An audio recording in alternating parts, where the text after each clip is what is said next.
कक्षा 11 एवं 12 सामान्य हिंदी के विद्यार्थी ध्यान दें।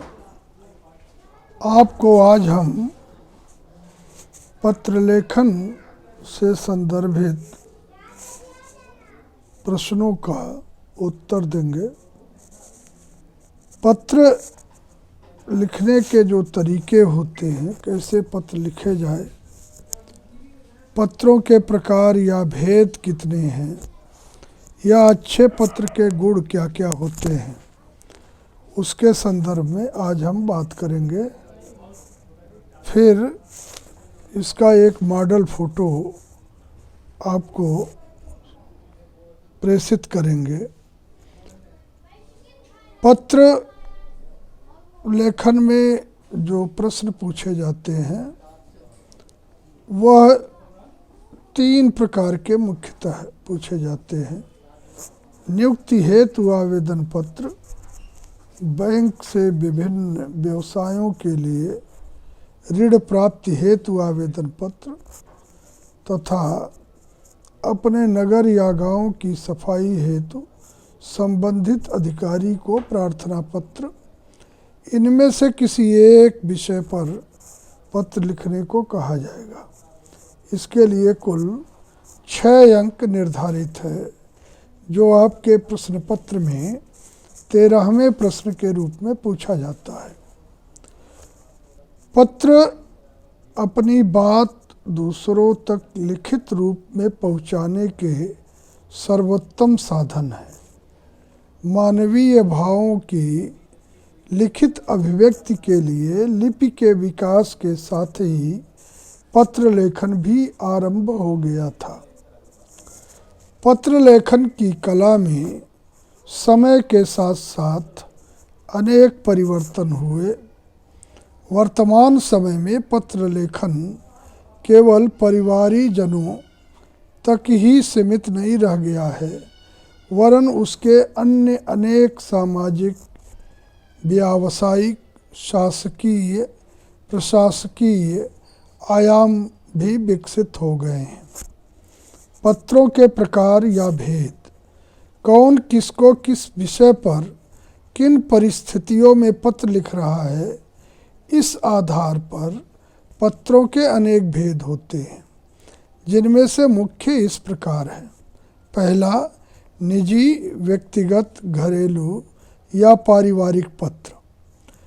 परिवार के विभिन्न सदस्यों, निकट संबंधियों या घनिष्ठ मित्रों को भिन्न भिन्न उद्देश्यों से विभिन्न अवसरों पर लिखे जाने वाले पत्र इस वर्ग में आते हैं। दूसरा, सामाजिक पत्र, निमंत्रण पत्र, बधाई पत्र, शोक पत्र, सांत्वना पत्र, परिचय पत्र, संस्तुति पत्र, आभार या धन्यवाद पत्र आदि प्रायः सामाजिक संबंधों के कारण लिखे जाते हैं, अतः यह सामाजिक पत्रों की श्रेणी में आते हैं। व्यापारिक या व्यावसायिक पत्र, विभिन्न व्यापारिक और या औद्योगिक संस्थानों के पारस्परिक पत्र व्यापारिक संस्थाओं की ओर से समाज के किसी व्यक्ति को और समाज के किसी व्यक्ति की ओर से व्यावसायिक संस्थाओं को लिखे गए उद्योग, व्यापार संबंधी पत्र इसी श्रेणी में आते हैं। चौथा, सरकारी, शासकीय, प्रशासकीय या आधिकारिक पत्र। इस वर्ग में विभिन्न सरकारी कार्यालयों के पत्र आते हैं, जिनके दशाधिक उपभेद हैं। आवेदन पत्र, किसी विशेष उद्देश्य से लिखे गए प्रार्थना पत्र आवेदन पत्र कहलाते हैं। प्रवेश लेने, शुल्क मुक्ति कराने, विद्यालय छोड़ने के कारण अपनी धरोहर राशि वापस मांगने, चरित्र प्रमाण पत्र आदि लेने के लिए विद्यार्थियों द्वारा प्राचार्य को आवेदन पत्र लिखे जाते हैं। कहीं भी नौकरी, पदोन्नति पाने, अवकाश मांगने, बैंक या बीमा निगम आदि से ऋण लेने के लिए भी आवेदन पत्र करना पड़ता है। इस प्रकार आवेदन की आवश्यकता के अनुसार इसके अनेक उपभेद भी होते हैं। छठा, शिकायती पत्र। किसी व्यक्तिगत या सामाजिक समस्या के लिए हमें अनेक बार संबंधित अधिकारियों को शिकायती पत्र लिखने पड़ते हैं। सातवां, संपादक के नाम पत्र। वर्तमान युग में समाचार पत्रों की भूमिका बहुत महत्वपूर्ण है। समस्याओं के उचित समाधान के लिए समाचार पत्र के माध्यम से आवाज़ उठाना विशेष प्रभावकारी होता है। अतः समाज की विभिन्न समस्याओं के लिए संपादक के नाम पत्र लिखना एक विशेष कला है। सभी दैनिक समाचार पत्रों में विभिन्न शीर्षकों से संपादक के नाम पत्र छपते हैं, जिससे उच्चाधिकारियों तक बात पहुंचती है और समाधान शीघ्र हो जाता है। आठवां है विविध पत्र। उपर्युक्त श्रेणियों के अतिरिक्त जो पत्र बचते हैं उन्हें इसी वर्ग में रखा जाता है। अच्छे पत्र के गुण क्या हैं? पहला, सरलता। पत्र की भाषा सरल व सुबोध होनी चाहिए।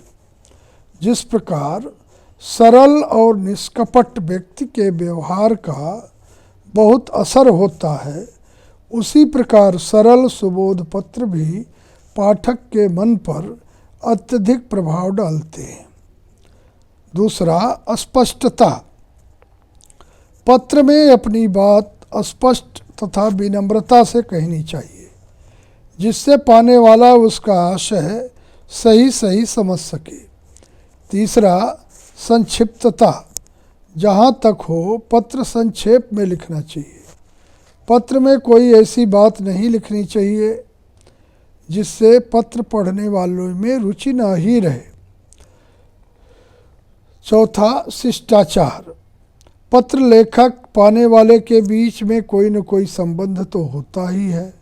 आयु और पद में बड़े व्यक्तियों को आदरपूर्वक, मित्रों को सौहार्दपूर्वक और छोटों को स्नेहपूर्वक पत्र लिखना चाहिए। छठा है केंद्र में मुख्य विषय। औपचारिक अभिवादन के बाद सीधे मुख्य विषय पर आ जाना चाहिए। अब नियुक्ति आवेदन के संदर्भ में कुछ विशेष बातें महत्वपूर्ण हैं। अन्य पत्रों के समान आवेदन पत्र तथा प्रार्थना पत्र में पत्र लेखक अपना नाम, पता आदि प्रारंभ में नहीं लिखता और न ही प्रारंभ में दिनांक लिखा जाता है। आवेदक अपना पता पत्र समाप्ति पर अंत में हस्ताक्षर के नीचे दाईं ओर लिखता है और बाईं ओर दिनांक लिखा जाता है। दूसरा, इन पत्रों का प्रारंभ प्रथम पंक्ति में बाईं ओर कोने में सेवा में या प्रति लिखने से होता है। तीसरा, सेवा में लिखकर दूसरी पंक्ति में बाईं ओर से कुछ स्थान छोड़कर उद्दिष्ट अधिकारी का पदनाम और पता लिखा जाता है। चौथा, संबोधन के रूप में मान्यवर, मान्य महोदय, महोदया या महोदय लिखना चाहिए। पांचवा, निवेदन प्रारंभ करते हुए प्रारंभिक विषय वाक्य लिखना चाहिए, जैसे सादर निवेदन है, सविनय निवेदन है आदि। छठा, आवेदन का संपूर्ण कथ्य लिखने के उपरांत शिष्टाचार के लिए सधन्यवाद लिखना चाहिए या सादर लिखना चाहिए या मैं आभारी रहूँगा।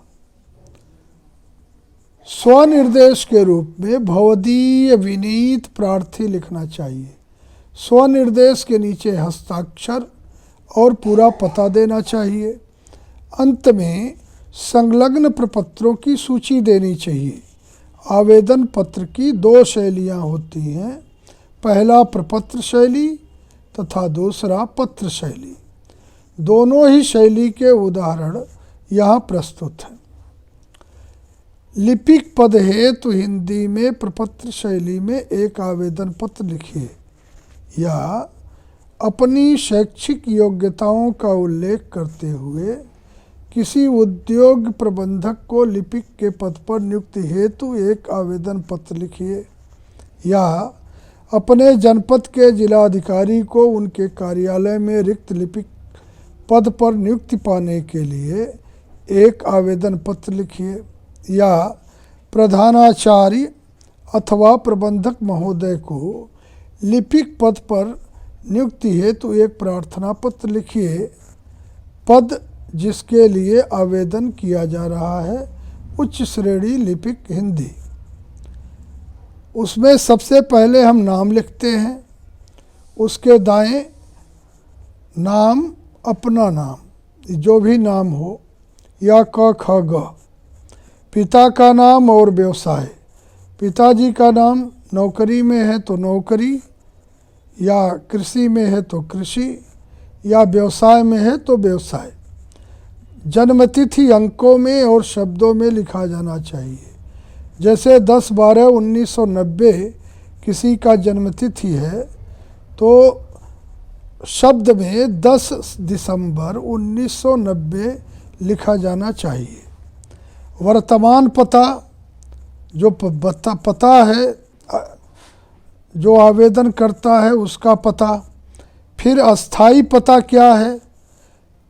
वर्तमान पता अस्थाई पता में अंतर ये है कि वर्तमान में जिस समय वो निवास कर रहा हो, जिस जगह कर रहा हो उसका पता। अस्थाई पता का मतलब ये है कि जिस जगह उसका अस्थाई रूप से निवास स्थान हो। क्या आप अनुसूचित जाति आबलिक जनजाति आबलिक पछड़ी जाति के हैं तो हाँ, नहीं तो नहीं। यदि हाँ तो जाति का नाम लिखिए। क्या आप भारतीय नागरिक हैं? यदि नहीं तो अपनी नागरिकता लिखिए।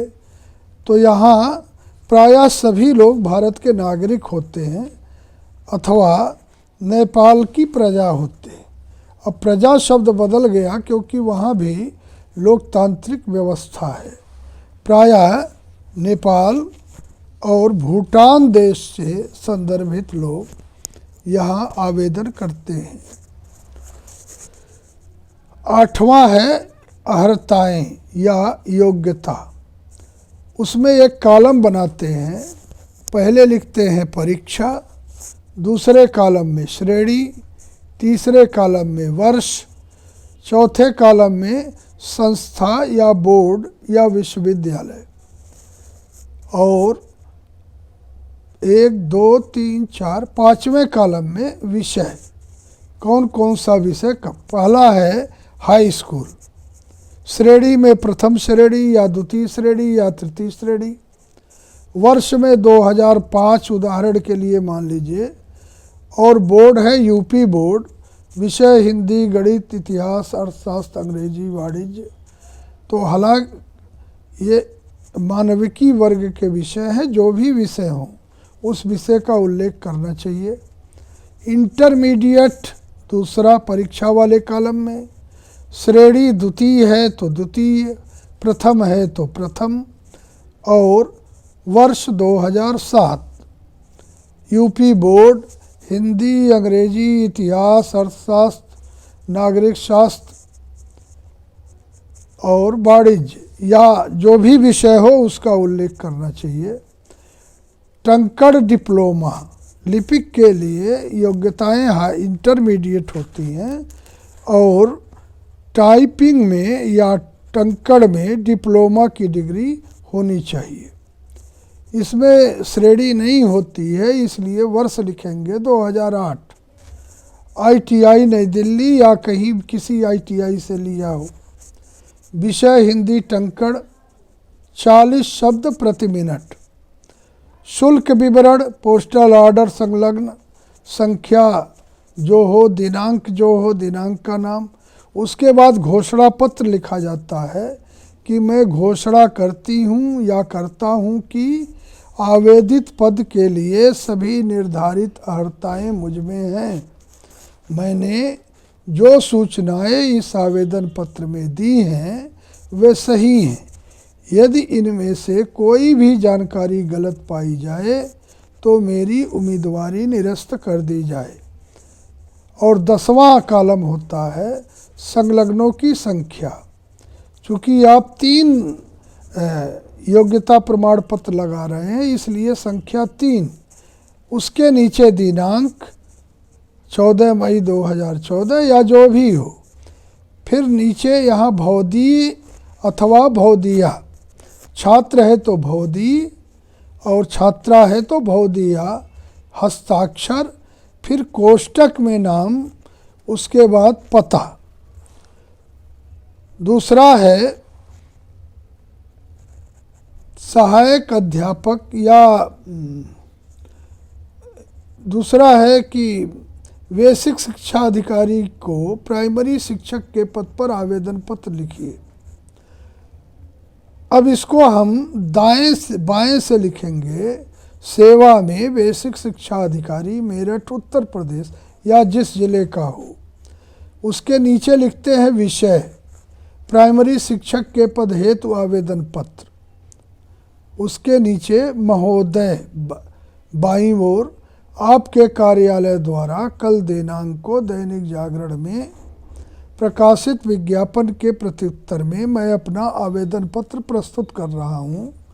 मुझसे संबंधित विवरण निम्नवत है।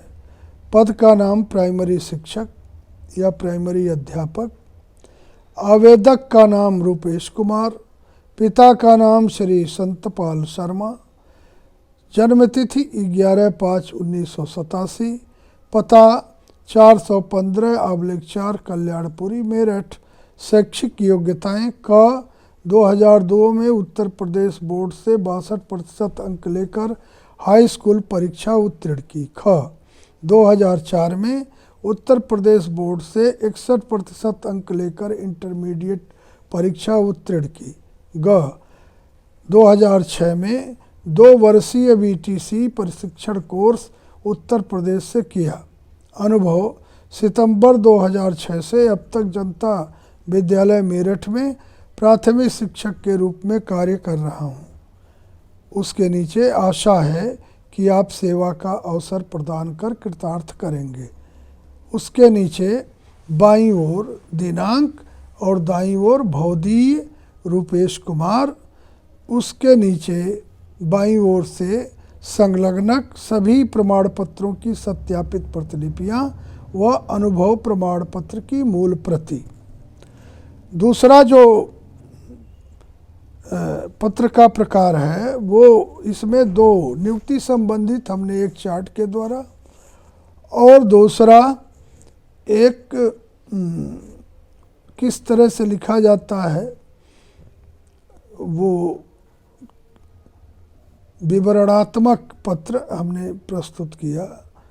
अब जो है ऋण प्राप्ति है तो भारतीय स्टेट बैंक के शाखा प्रबंधक को आवेदन पत्र लिखना है। तो कैसे हम लिखेंगे, इसका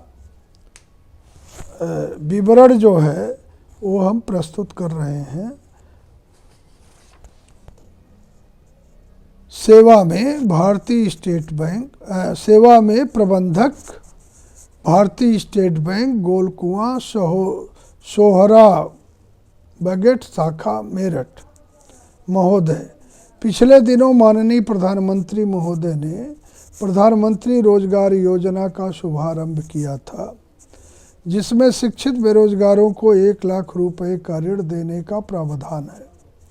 मैं भी BA पास एक शिक्षित बेरोजगार युवक हूँ और इस योजना का लाभ उठाकर 1 लाख रुपए का ऋण लेकर इससे बॉल पेन बनाने का लघु उद्योग प्रारंभ करना चाहता हूँ। इस हेतु आपकी सेवा में अपने विवरण सहित अपनी भावी योजना का संक्षिप्त प्रारूप प्रस्तुत कर रहा हूँ, जो कि इस प्रकार है। आवेदक का नाम किशन चंद धानुक, पिता का नाम श्री गोपी चंद धानुक, शैक्षिक योग्यता BA, जन्मतिथि 22/8/1988, उपजाति धानुक, परिवार की वार्षिक आय 48,000, अस्थाई पता 192/4 जय देवी नगर, गढ़ रोड, मेरठ। उद्योग का नाम जिसके लिए ऋण चाहते हैं, बॉल पेन बनाने का उद्योग। अनुमानित व्यय, दुकान का व्यय 25,000, मशीन व्यय 50,000, कच्चा माल 20,000, अन्य व्यय 5,000, कुल व्यय 1,00,000। उद्योग से होने वाली संभावित मासिक आय 7,500। श्रीमान जी से मेरा नम्र निवेदन है कि मेरे इस ऋण आवेदन पत्र को स्वीकृत करके मुझे ऋण प्रदान कर कृतार्थ करें। धन्यवाद सहित। अब यहाँ पर बाईं ओर संलग्नक रहेगा आयु प्रमाण पत्र, दूसरा योग्यता प्रमाण पत्र, तीसरा स्थायी निवास प्रमाण पत्र, चौथा आय प्रमाण पत्र। उसके नीचे बाईं ओर दिनांक 18/6/2017 और दाईं ओर भवदीय किशनचंद धानुक। यह एक प्रारूप है। दूसरी ओर दूसरा एक प्रारूप ये है कि मान लीजिए केनरा बैंक के प्रबंधक को अध्ययनार्थ या शिक्षा प्राप्त करने के लिए ऋण प्राप्ति का पत्र लिखना है तो कैसे लिखेंगे? सेवा में श्रीमान प्रबंधक महोदय, केनरा बैंक शहर शाखा वाराणसी, विषय अध्ययन के लिए ऋण प्राप्ति हेतु। महोदय, मैं विकास कुमार जैन ने चौधरी चरण सिंह विश्वविद्यालय मेरठ से BSc भौतिकी विज्ञान और गणित परीक्षा प्रथम श्रेणी में 70% अंकों के साथ उत्तीर्ण की है। मैंने MBA द्विवर्षीय पाठ्यक्रम में प्रवेश लिया है और साथ साथ प्रशासनिक सेवाओं की परीक्षा के लिए तैयारी भी करना चाहता हूँ। मेरा अध्ययन अबाध चलता रहे, इसके लिए मुझे 2 लाख रुपए की आवश्यकता है। मुझे पता चला है कि आपके बैंक की अनेक ऋण योजनाओं में से एक योजना के अंतर्गत अध्ययन के लिए भी ऋण प्रदान किया जाता है। मैं आपको विश्वास दिलाता हूं कि आपके द्वारा प्रदत्त ऋण की भुगतान प्रक्रिया अध्ययन पूर्ण होते ही यथाशीघ्र शुरू कर दी जाएगी। उपर्युक्त उद्देश्य हेतु आपके सक्रिय सहयोग की अपेक्षा है। बाईं ओर लिखेंगे धन्यवाद, उसके बाद दिनांक, उसके बाद संलग्नक, सभी उत्तीर्ण परीक्षाओं की अंक प्रतियां और प्रमाण पत्र। दाईं ओर भवदीय विकास कुमार जैन, ठठेरवाड़ा, मेरठ। अब जो है मान लीजिए पिताजी पढ़े लिखे नहीं हैं, तो अपने पिताजी की ओर से भारतीय स्टेट बैंक के प्रबंधक को पत्र लिखना है ट्रैक्टर खरीदने के लिए, तो कैसे लिखेंगे? सेवा में श्रीमान प्रबंधक महोदय, भारतीय स्टेट बैंक, मुख्य शाखा सोनीपत, हरियाणा। विषय ट्रैक्टर खरीदने के लिए ऋण की स्वीकृति हेतु आवेदन। महोदय, निवेदन है कि मेरे पिताजी एक प्रगतिशील किसान हैं जिनके पास खेती योग्य उपजाऊ 70 एकड़ भूमि है। इस भूमि पर खेती से उन्हें पर्याप्त आमदनी हो जाती है। मुझे खंड विकास अधिकारी द्वारा विदित हुआ कि आपके बैंक ने किसानों को आसान किस्तों पर ट्रैक्टर खरीदने हेतु ऋण देने के लिए एक योजना प्रारंभ की है। अपने पिता की आर्थिक स्थिति की पुष्टि में जमीन के कागजातों तथा मकान की रजिस्ट्री की छाया प्रतियां संलग्न कर रहा हूं, जिससे आपको हमारी आर्थिक स्थिति तथा ऋण अदायगी संबंधी अर्हताओं का आकलन करने में कोई कठिनाई न हो। आपसे निवेदन है कि आप मेरे पिता को इस योजना के अंतर्गत ट्रैक्टर खरीदने के लिए ऋण की स्वीकृति प्रदान करने का कष्ट करें। धन्यवाद। बाईं ओर और दाईं ओर भवदीय मंगल सेन आर्य, आत्मश्री बुद्ध सेन आर्य, मकान नंबर 645, गांधीनगर, सोनीपत, हरियाणा। अब अंत में जो पूछता है वो किसी अधिकारी द्वारा या किसी संपादक का पत्र पूछता है जो समाचार पत्रों में छपता है। मान लीजिए ग्राम प्रधान की ओर से पत्र लिखना है तो कैसे लिखेंगे, या अपने ग्राम प्रधान को एक पत्र लिखकर गांव की सफाई हेतु अनुरोध कीजिए, या नगर में बाढ़ या घनघोर वर्षा हेतु गंदगी के कारण फैलने वाले संक्रामक रोगों की आशंका को दृष्टिगत करते हुए रोकथाम के उपायों हेतु जिलाधिकारी को एक पत्र लिखिए।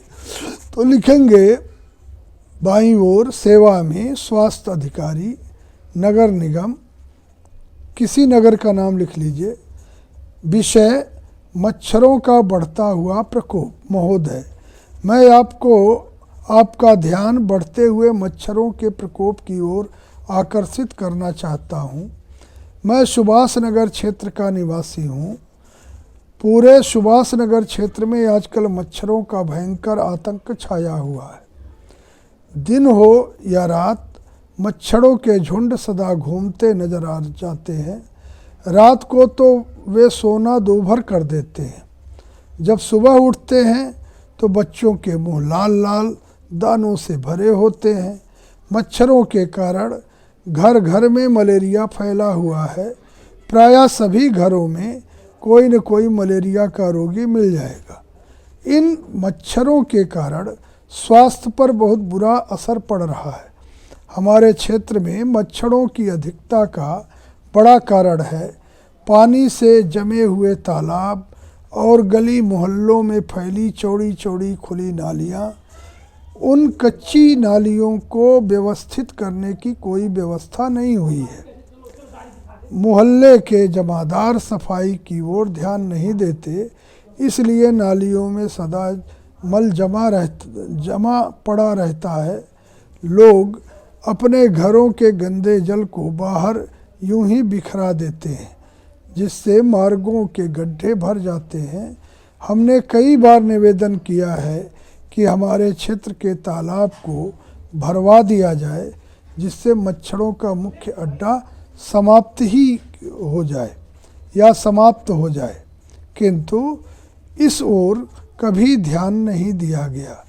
इस बार अत्यधिक वर्षा के कारण जगह जगह जल का जमाव हो गया है।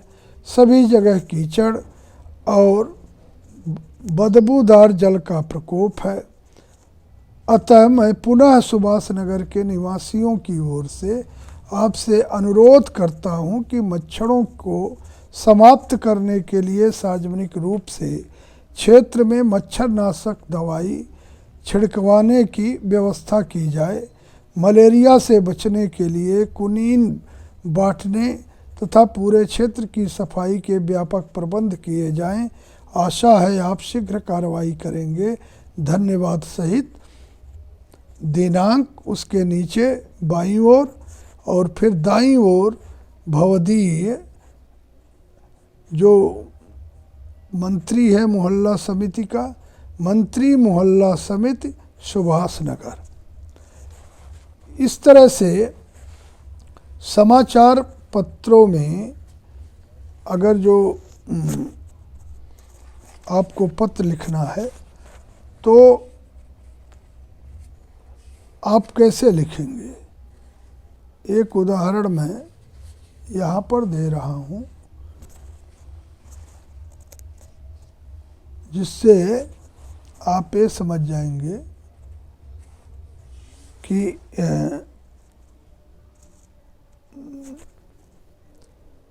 क्या कैसे लिखना है।